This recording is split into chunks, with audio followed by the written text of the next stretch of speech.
नमस्कार दोस्तों।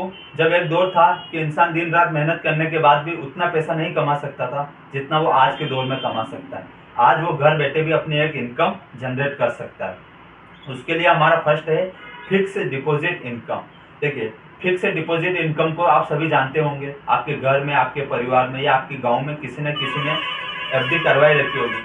तो एफडी में क्या होता है कि आप जब भी बैंक में एफडी करवाते हो तो बैंक आपको 6 से 9 के बीच में इंटरेस्ट रेट देती है। मान लीजिए आपने बैंक में 1,00,000 रुपए की एफडी करवाई, तो साल भर बाद आपके वो पैसे 1,06,000 रुपये हो जाएंगे, जिससे आपकी एक रेगुलर इनकम तो जनरेट हो चुकी है।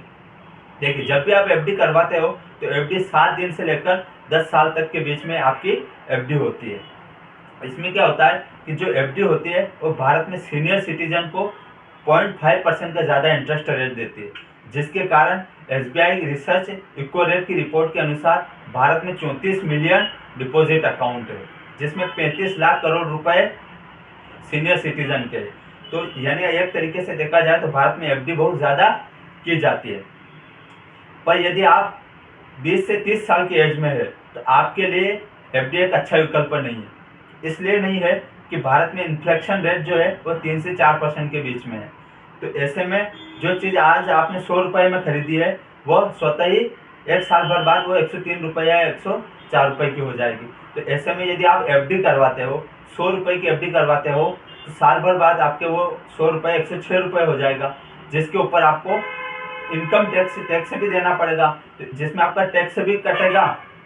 उसके बाद जो एफडी है आपकी वो बराबर हो जाएगी, तो एटीसी के तहत आपकी टैक्स भी देना पड़ता है। तो आपने जो एफडी डिपॉजिट करवाई थी वो बराबर हो जाएगी, जिससे आपको कोई ज़्यादा फायदा नहीं मिलेगा।